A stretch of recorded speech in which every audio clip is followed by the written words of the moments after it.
Got it. I have to. So good morning, everybody. We're going to do something different this morning. We are going to take segments from a book written by Judith Wynne Ardith and Jacelyn Stuber.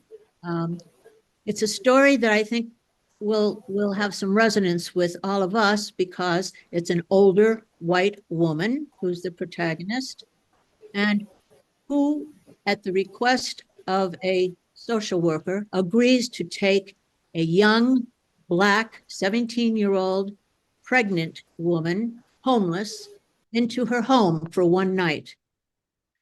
And what transpires in that one night and future nights is the hope. But it starts out a little rocky. So we're going to start now. Judith is going to read the part of Zoe, the white woman, and Sherry is going to read the part of Ruby Blue, the young Black woman. And then we're going to discuss some of the things that we heard. So let us begin. Okay, thank you. It's wonderful to see this group. I wish we were in person, but that's the real world in today. This first, and I have the book cover behind me, just so you can see Phil Salmoni from Madison did the artwork for the book. And I think he is astonishingly good. So he did this cover for us.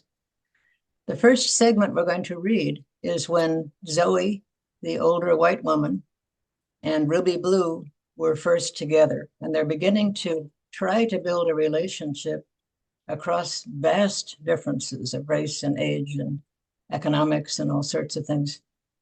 And as Pat said, Ruby Blue, or Jalen, my actual writing partner, did not hold back. So one of the early lines in the book is Jalen, or Ruby Blue says, "I don't do old and I don't do white." And that's how they start their connection. So she has an attitude. And gradually through the book, we allow that to soften over time. And at the same time it's happening in the book, it was happening in our actual relationship. So I met Jalen through Justine, where she was working with returning prisoners, and I was as well. So the first segment then is when the two women are early in their relationship, and Zoe, the old white woman, is trying to find a way to connect with the young woman by saying she has some clout across race, which she doesn't really. While making breakfast, Zoe says, "I was in a faculty meeting once, maybe 100 people. A newly hired African-American woman took offense at something that was said and lambasted the whole group. She was standing and screaming at us. We had been a campus team with lots of history and camaraderie, and there she was yelling at a staff member, actually, but including everyone in the incident. It was enormously uncomfortable, and frankly, we were not used to having someone try to change the way we had always done things." She was let go very shortly after that. Sure, she might have had some points to make, but the approach was definitely a turnoff and a put down for us. We did not learn anything from that other than to avoid this prickly woman at all costs. I never figured out why she was so angry, had such a chip on her shoulder. I think most of the faculty, at least I knew this was true for me, would have liked to establish a relationship with her, have connections across the races. But I was afraid to even approach her after the incident. It felt to me like she was covered in shards of broken glass. So no further connections occurred. Although I did single out the white staff member who got the brunt of the yelling and told her I was sorry it had happened.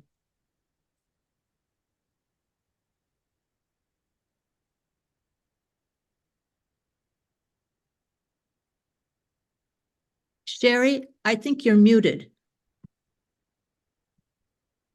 Sherry, you are muted. We can't hear you. Sherry's going to be reading what Ruby Blue is thinking and then what she speaks. So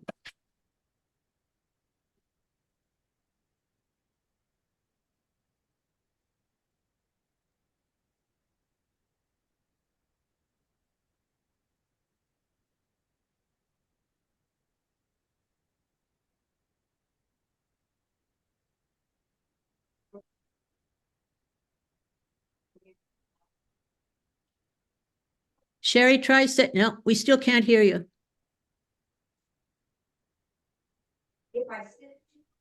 That's,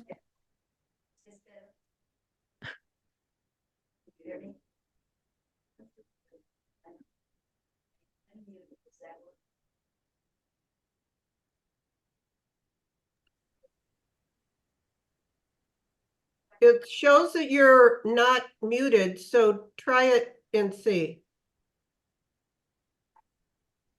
no, we can see your lips moving, but we can't hear you.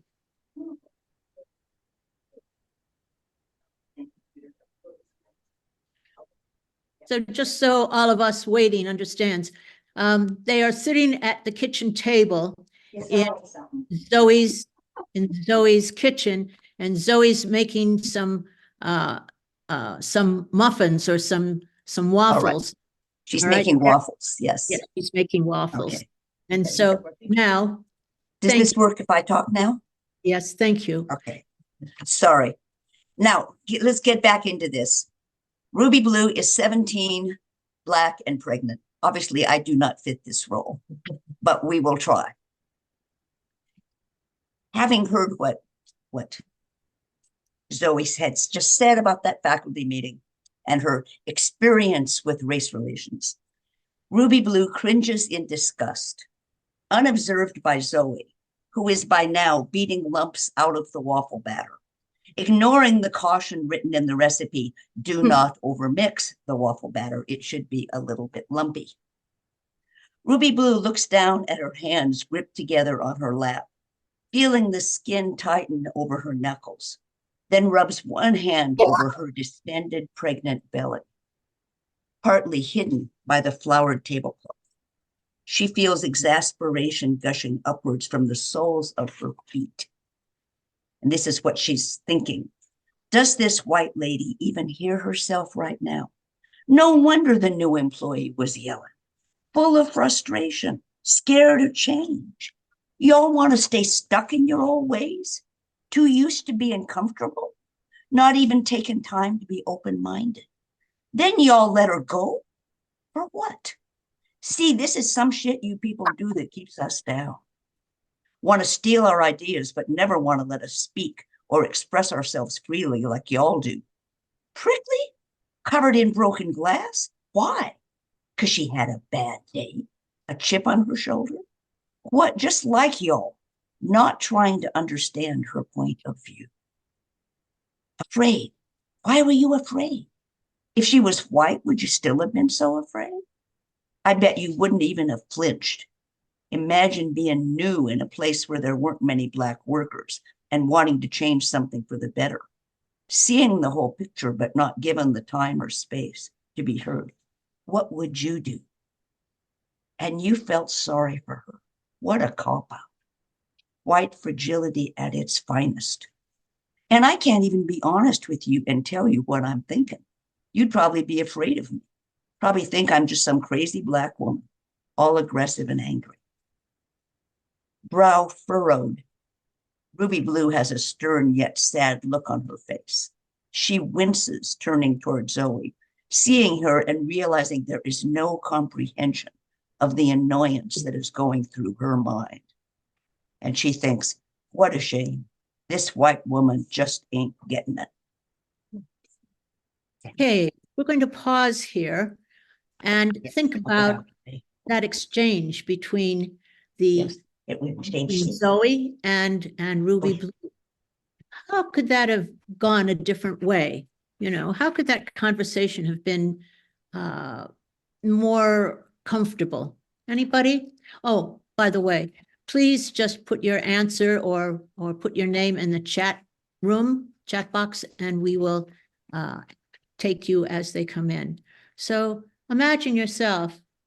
I found it easy to imagine myself trying to justify how I feel about race by telling that story, and then having no idea that the person I was telling it to was going to take such offense at it. So any comments? What would have made it different? Ladies? Well, I guess I'll just have to talk for all of us. I wondered when we first selected this piece, if everybody would get that tension between the two. Here they are sitting in a kitchen, a flowered tablecloth, nice china, something ruby blue is uncomfortable around. It's not in her everyday kind of thing. So immediately there's a problem. Do you wonder that if instead of beating the batter with her back towards Ruby Blue and working at the baking that she's going to do you think if she'd turned around and looked at her, might have been different? You know, I think too often we avoid that direct contact out of fear or discomfort. Certainly, Zoe was feeling discomfort with this young woman in her kitchen. And boy, Ruby Blue was sure getting angry. So, so think if Zoe had turned to her and looked at her and said, "This is what happened in this faculty meeting. I felt terrible about it, but hey," and seeing the reaction that Ruby Blue was having, because it was obvious, as Judith has described in the writing, that she's clutching her hand together and the look on her face, you know, don't you think it would have made a difference? Yes, Sue was saying, yeah. So how do we move beyond Yeah. that kind of thing? Sue. Yeah. Unmute, Sue. Yeah, and- okay.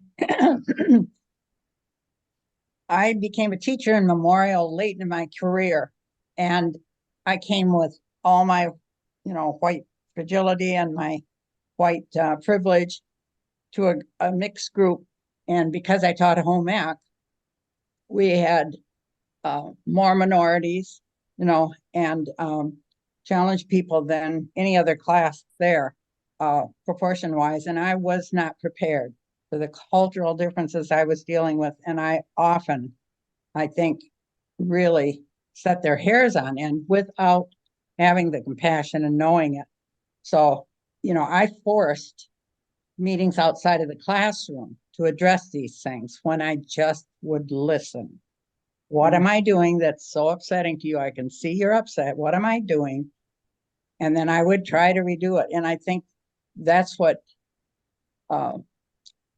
we whites don't do enough of, is just listen all the way through. Let them dump their junk because they've got a reason for it. And then try to find compromising ways to deal with it that are fair to both. Yes, This- Barbara. Yeah, it seems to me, I don't know why in this faculty meeting, this person got so upset and was yelling and whatever. Because I mean, in a professional setting, to me, I mean, that's just it's not the way to address an issue. And so it seems, rather than just firing this person, of course, I don't know what all happened, but it seems like maybe if someone would have tried to talk with her and try to understand what set her off so much, and just listen to why she got so upset and try to understand. And then if gently coach her, maybe a different way to express her frustration rather than screaming in a faculty meeting, which I just can't imagine is ever going to be a good idea. But It wasn't. so, I mean, that's what comes to me when I think of this situation. I know that's not responding specifically to the two people in the kitchen making muffins, but that's a response that I think to the situation. Yeah, and I I think that's legitimate. You know, and I think all of us get uncomfortable anyhow when somebody is out of control or acting differently than we're used to, because that group had been together for a long time. But you put your finger on it, I think, and the word was listen. Listen. Yeah. There's the other thing I wanted to say too about this is, I don't know about you. I have, I'm fortunate enough in some of the volunteer work I do to have a lot of interactions with people that are brown or black or different. And I am always a little uncomfortable and worried about what we call microaggressions, saying things that sound just fine to me, and I have no idea that I'm being rude or hurtful or racist or, so I tend to initially draw back a little bit and wait to have someone reach out to me.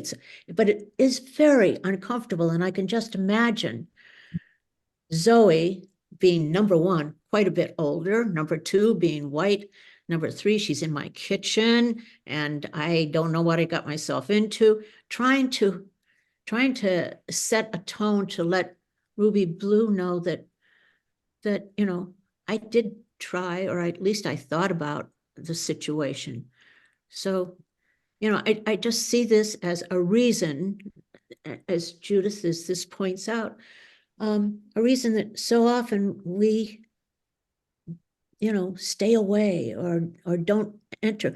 Marcy, I know that, a lot of the work that you do as well is with Black folks, and it's hard to be natural, but that's what I've learned to do, is just be me and let the chips fall where they may. I Anybody was else? just typing a comment, but I guess I'll jump in. I think for me, I think we just have to learn to say, okay, I don't know how to do this. And I think we are too hard on ourselves, that we don't know in advance how to handle difficult situations. Or if somebody's yelling at you, it's pretty hard to not react in a bad way. I mean, your stress level has just gone up. And so I guess part of my attitude is like, okay, I'm here, I'm trying to myself, and I'm probably going to make mistakes, and that's okay. So I think just that helps take some of the pressure off of the situation, because, and, especially for me, I'm not exactly an extrovert. So just even dealing with people that, are my own class and situation is not always easy. So I've gotten used to saying, okay, you showed up, you're here, and you're trying to do the right thing. So Yeah. Yeah, Barb Peterson's got a comment also when you get to her. Okay, thanks, Marcy. I agree with you. Barbara.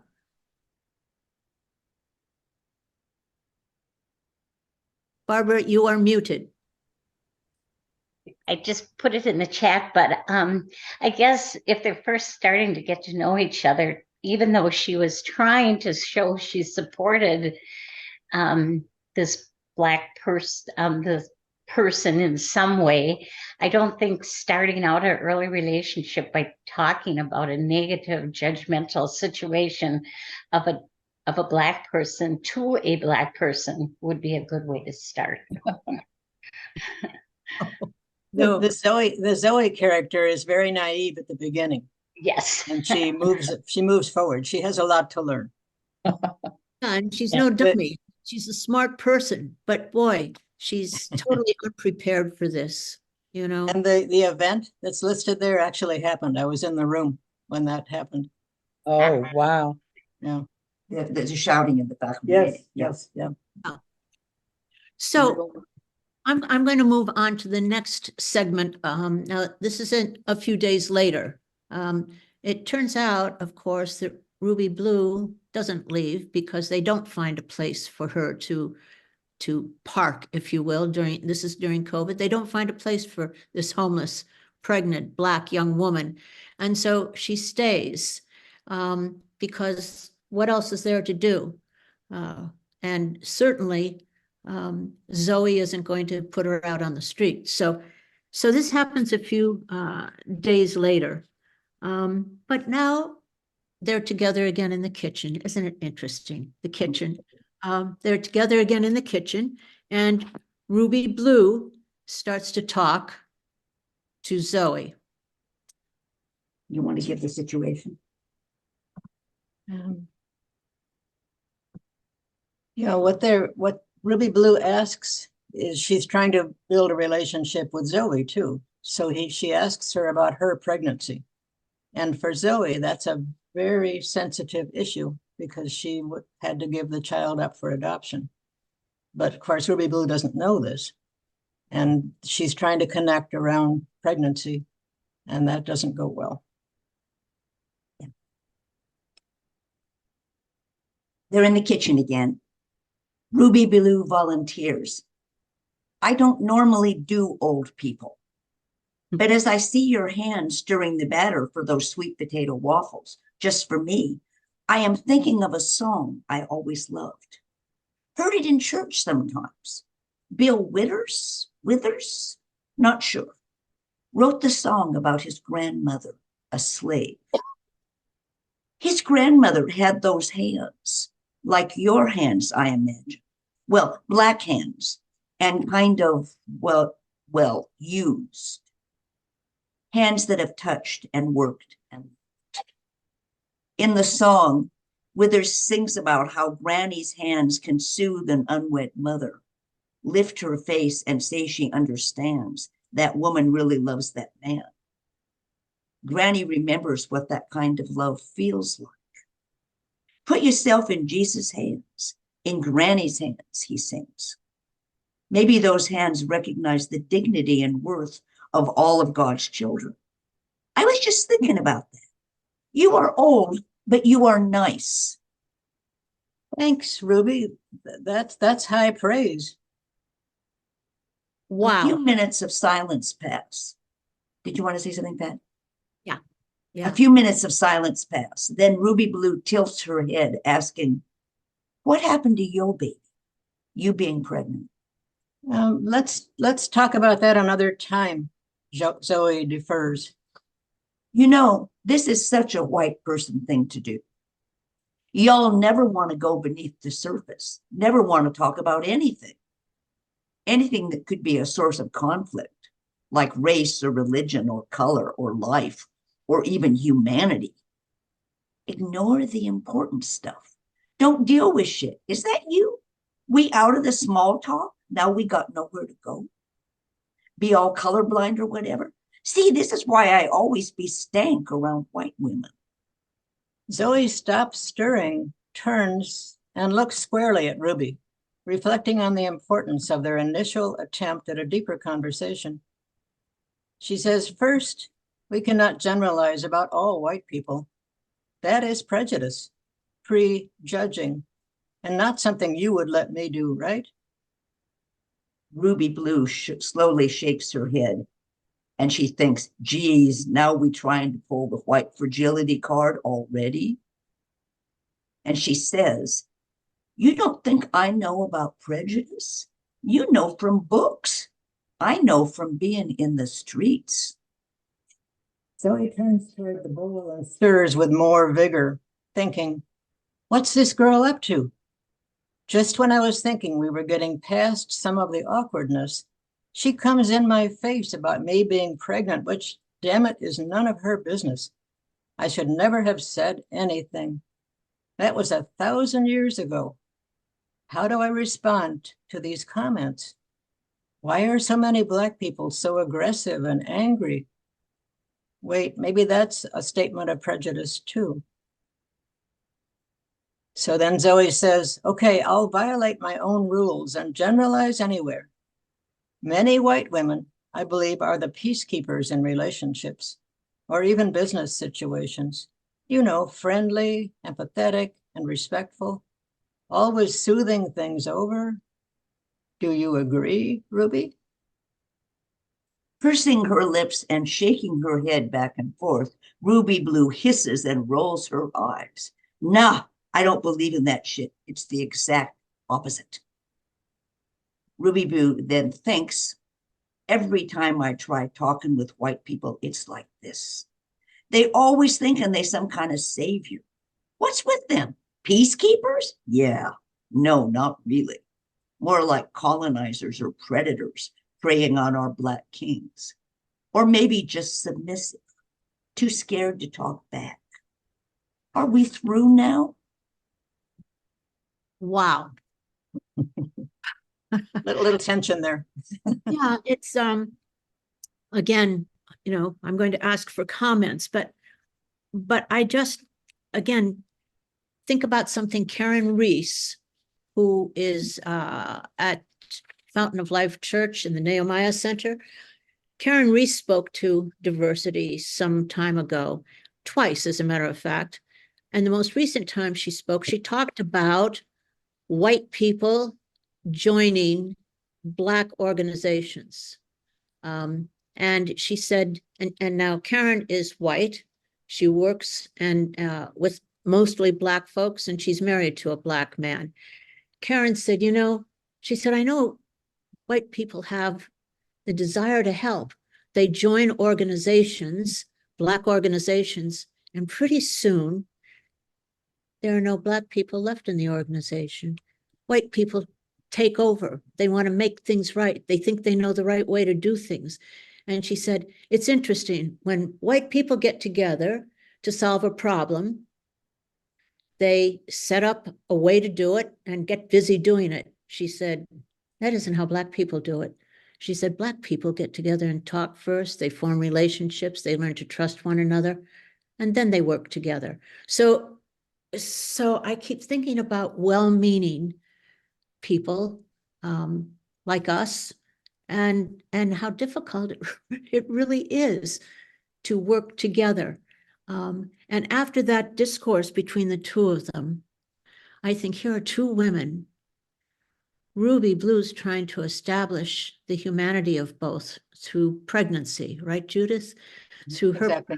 she is. And Zoe is reluctant to share her experience.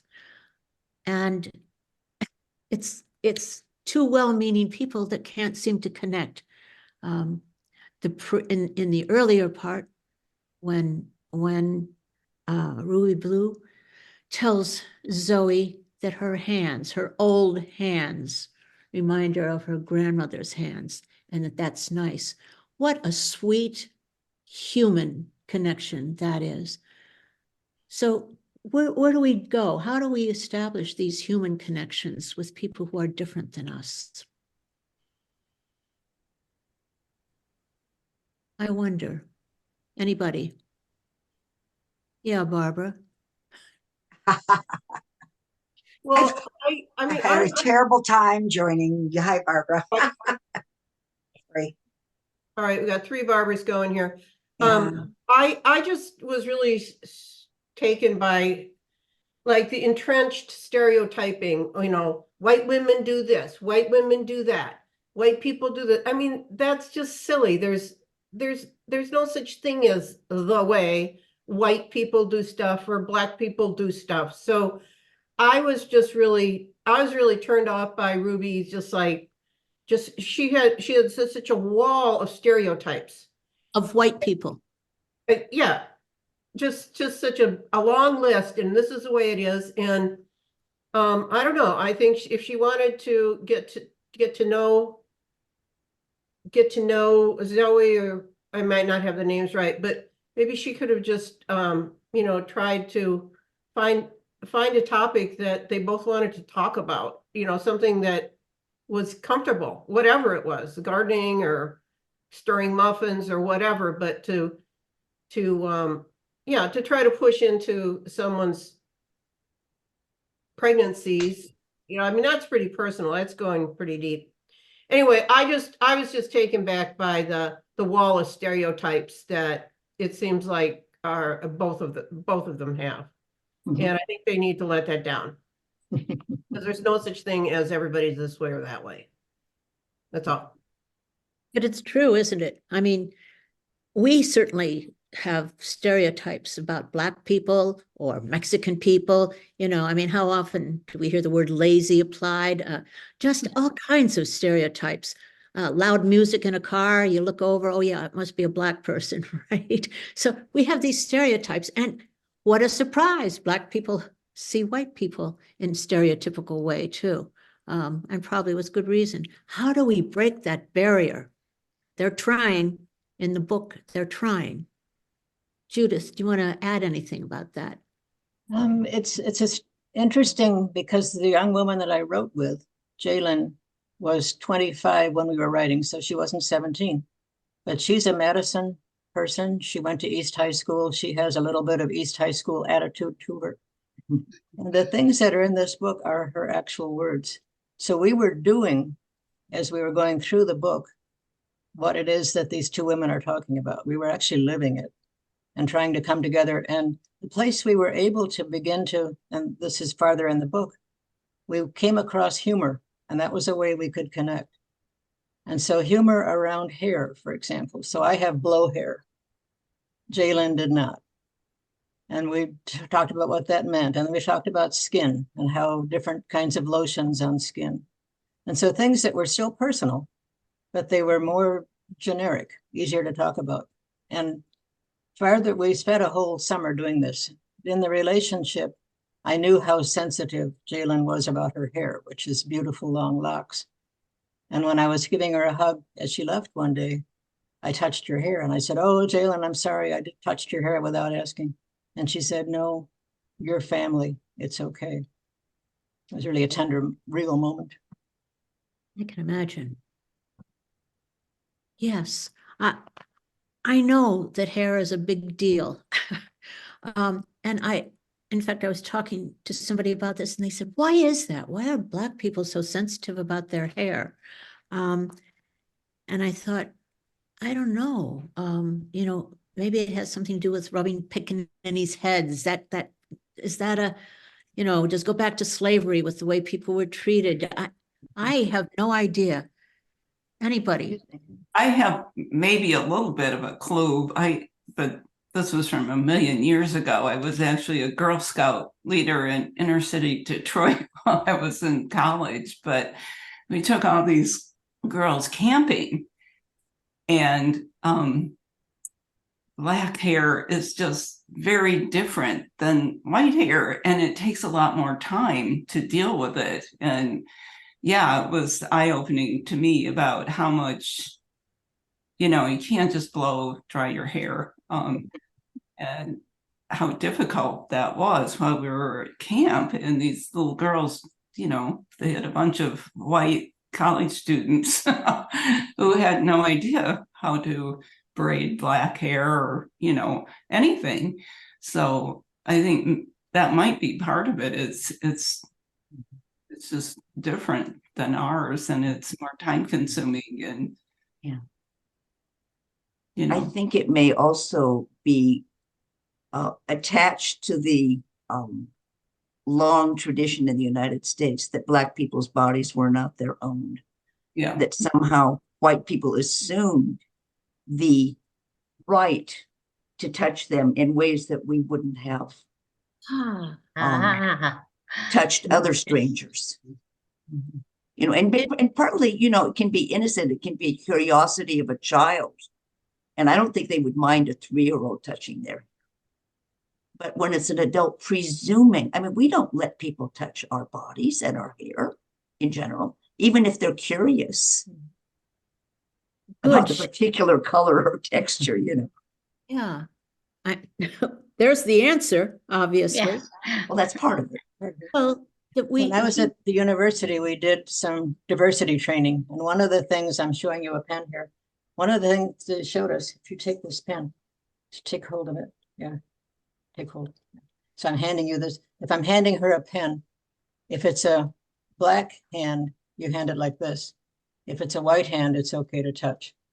And that's one of those very, very subtle differences that we don't even think about. But pay attention to that. See if it ever happens to you. It's a yes. Wow. Yeah. Yeah, Barb, Peterson was waving to get in again. Barb? Kind of forgot what I was going to say, but I guess I'm sitting here thinking, what if we approached it as we do a white friend? What are some things when you first meet a white friend, would you say that might be appropriate? What would be a way to approach a Black person? Like, do you say, would you ever say, I like your hair? Would you ever say that? I tell Barbara all the time, I love her new haircut. Would you say that? Or do you say, where have you lived the longest? those are some questions I ask my white friends. Would that be appropriate to erase the color and just talk to them as if they were white and say, are your parents alive? What are some ways to talk to them in a positive way? I'm going to be starting to work with them, so I need to know how to approach them. You know, Barbara, each of the things that you said made me say, no, no, no. I felt, no. You know, where's the longest you have lived? What are you it's what are you presuming? If I'm the Black person, what are you presuming? Are you saying that I've lived in a ghetto? Or there's all these things that are such normal ways for us to communicate that are scary. I just, before I open up, I'll just give you one example. I drove a family up to Kettle Moraine, a Black family, to visit their grandson and son in prison. And the first day that they're in my car and I'm driving, it was a cloudy day, and the grandmother was sitting in the front seat with me, and she said, boy, she said, I sure miss the sun. She said, but I have to worry about getting sunburn. I'm sensitive. And I say to her, oh, I had a horse who had a white nose, and we had to be careful that the horse didn't get its muzzle sunburned. And I thought, oh my God, likening her to an animal. I mean, this is so, so almost everything that you say, you worry about. How do we just get down to a human conversation? How do you do that? I have an example from yesterday.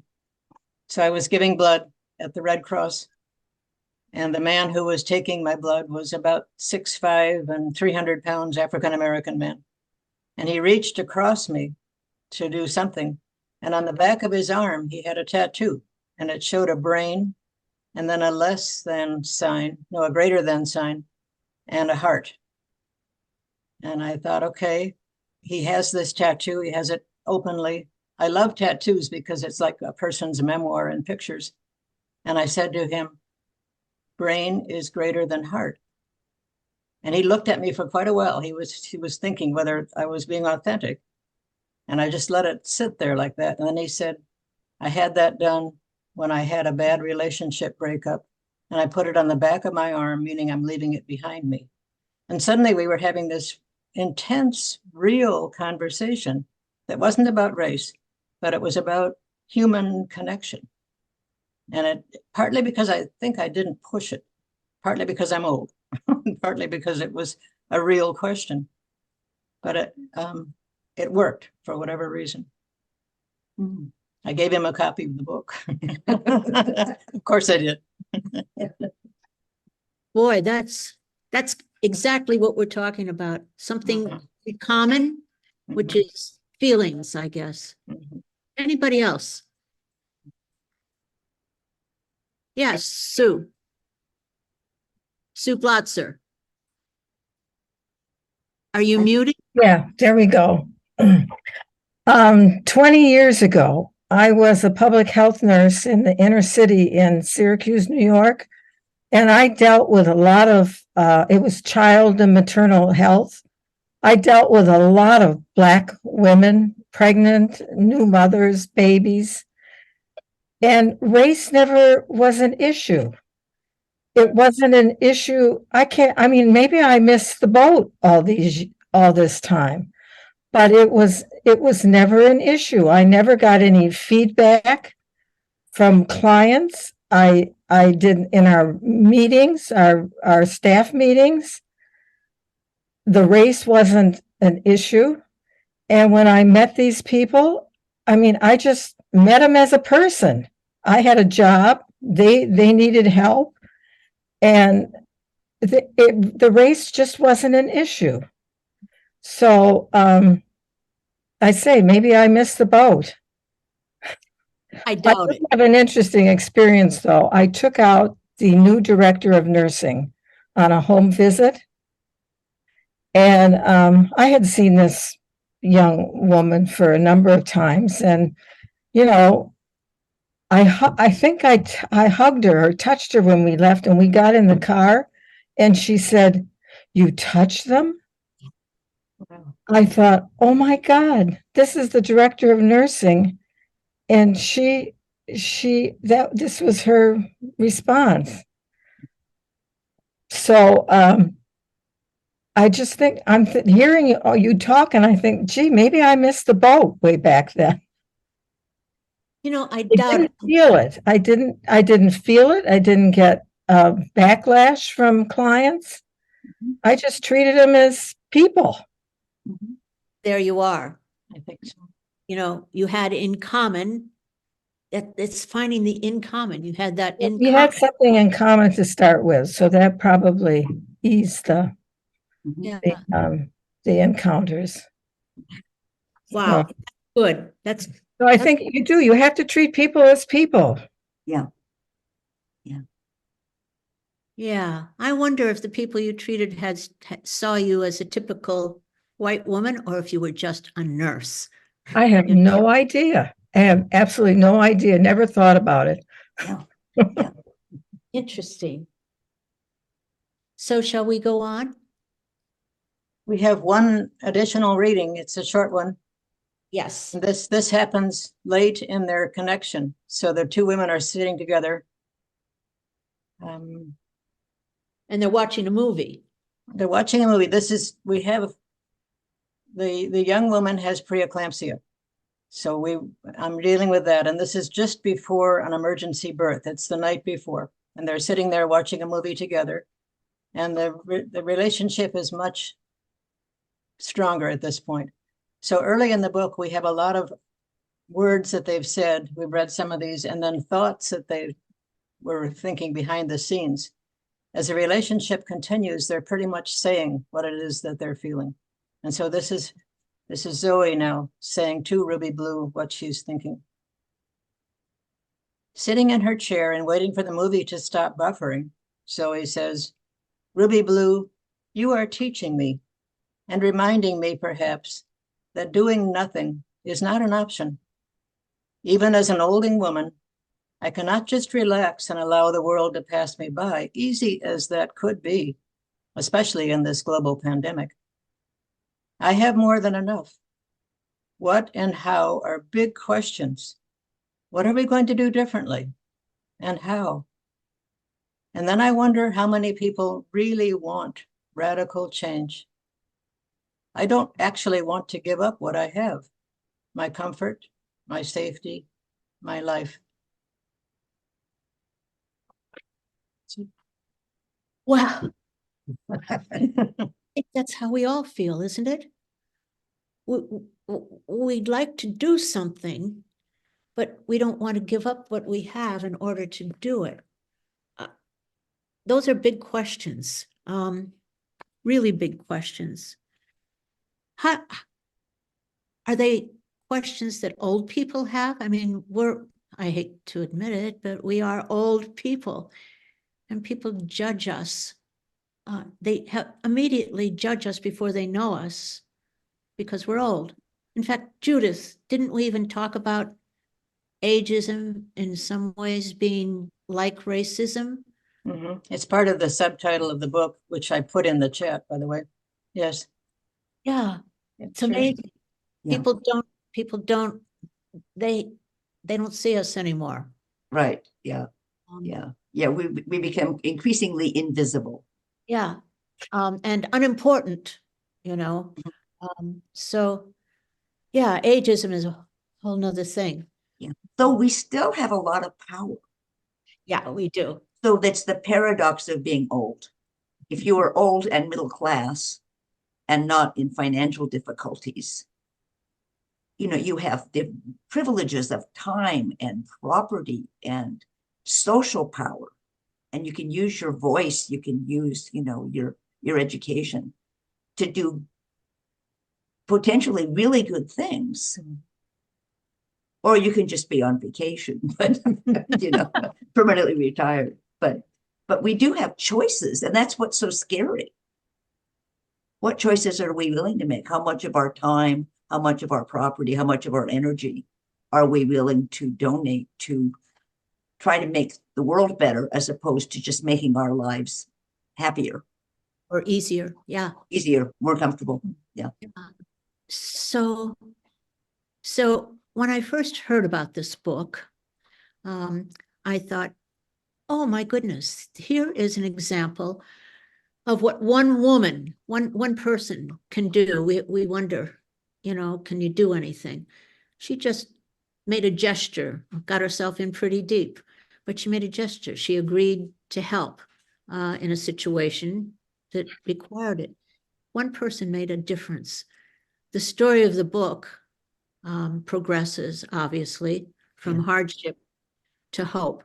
And I'm not going to tell you what the ending is. Good. Yeah, but I would Thank you. want to add that it turns out that both people made a difference. That's right. Ruby Blue ends up making a huge difference to Zoe too. Yes. So it's not just the white savior. They kind of save each other or are trying to save each other. Yes. And one of the things that I like the best about the book is when they start feeling protective about each other. That is a great moment. There is a section in the book where Ruby Blue goes for her first appointment with the doctor, with anybody in the medical field. All right. She was not planning to do that. And the questions that are asked of her just to get her registered, they would never be asked of me. They wouldn't be asked of me or anybody who was white. I was appalled. I was shocked. That was probably the most shocking part to me. And Zoe steps in. I just found it, I found it overwhelming. It was great. Judith, you and Jalen did a phenomenal job in presenting a pretty realistic situation. Thank you. So And that I worked really hard on not having the white woman be the savior. So there are times when she steps in, but there are times too, like they get into a protest situation and it's Ruby Blue who steps up and makes it things safe for Zoe. So they're just like you're saying, they're both taking leadership roles, both helping each other. well, I think it's the thing we try and do, and the idea behind diversity in Madison is to kind of prick the bubble that we live in. Just, prick that bubble and try to learn about the differences between how I live, how various people of various colors live, how people who think differently than I do live. We ought to get some wealthy people on to speak. But to learn, first of all, just to learn, to hear about it, and then to respect the differences, to respect those differences and then to accept them. We asked a question a little while ago that's also worth taking apart, I think. The idea that we don't want to give up what we have, as if that's what's going to happen. Right. Letting the other person thrive and letting the other person into our lives can end up enriching everybody. It isn't a zero-sum game we play. So it's a risk, but with a potential reward, not, so if there's the white savior thing again, we just assume that we'll be doing all the giving and they'll be doing all the taking, but Sue Simon, I remember when you first came to Madison and some of the things that you told me that your family was doing. Would you just say that, please? George Floyd was the impetus to shake our white privilege to the core in my family, because we grew up in Argyle, Wisconsin. There were no blacks, there were no Mexicans, there were no minorities at all. It was just an all-white community. And so we were sheltered from racism.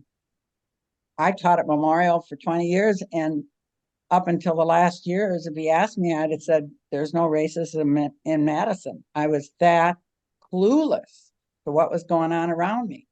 And So when George Floyd happened, it was just, the last straw. So we started meeting as a family about, well, come from a huge relationship, but about 15 to 20 of us would meet monthly.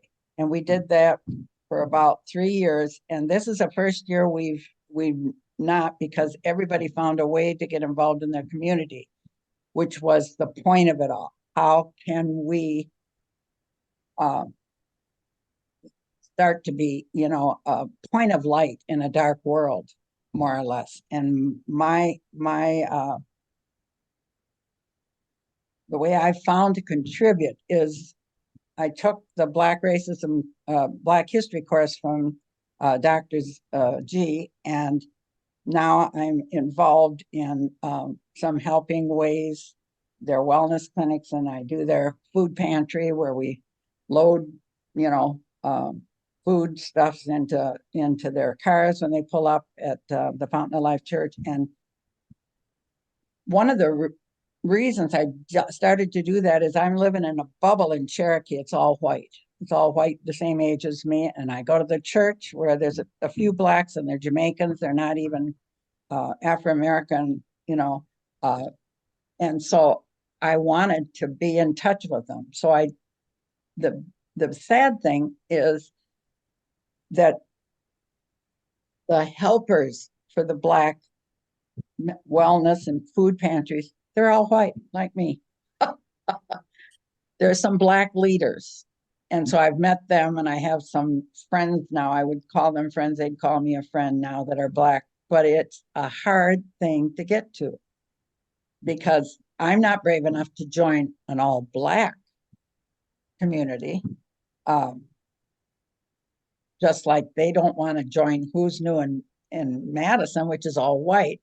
I would feel very hesitant to walk into one of their, community groups and insert myself, because I'm like you're talking about.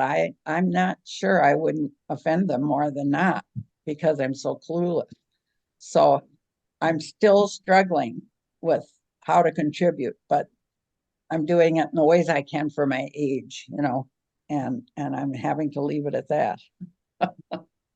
Yeah, I watched you grow and see you participate in far more than you just mentioned. So yes. Yeah. Thank you. Thank Anybody you. else? Well, Judith, thank you. Thank you for sharing your book with us. And I know that you're going to be seeing Jalen soon. So tell her that it really helped all of us to think a little differently about things. And thank you, Sherry, for being willing to stand in.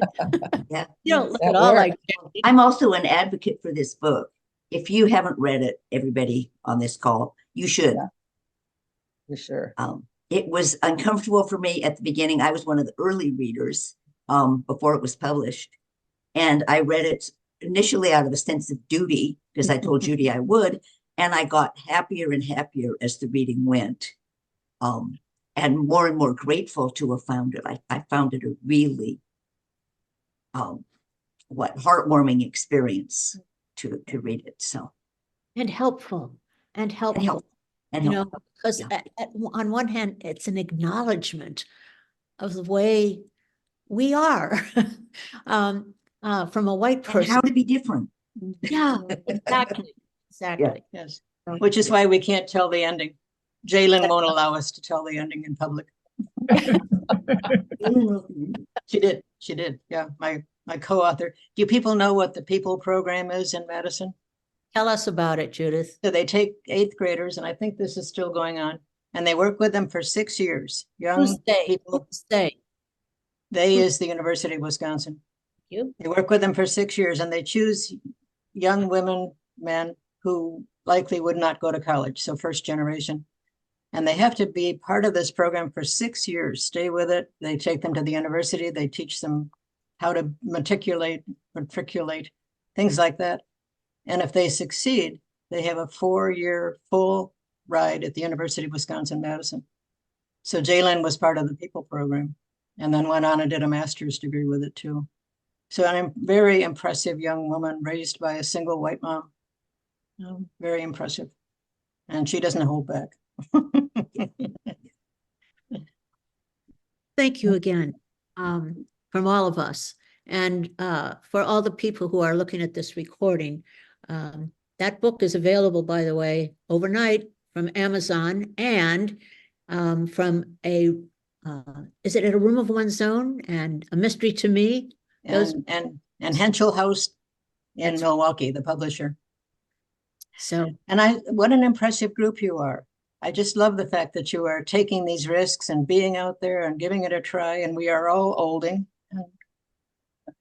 Good what for a you. great word, olding. Oh, better than old. We are olding. It's a gerund. We're in the process. Good. Okay. So I'm just going to give you a little hint for next month. I am hoping to get a neighborhood person who has worked very hard for a number of years in the Darbo neighborhood, trying to make a difference from the street up. And I think you'll enjoy him. So recommended, by the way, by Linda Ketchum, who knows all. Knows Okay. all. Yes, she does. So thank you all very much, and we'll see you the last Tuesday of February. Thank you. Thank you. Thank Thank you you for to all setting three this of you. up. It was excellent, excellent information. Thank you. Thanks. Bye-bye. I'll Bye. see you tonight, Sherry.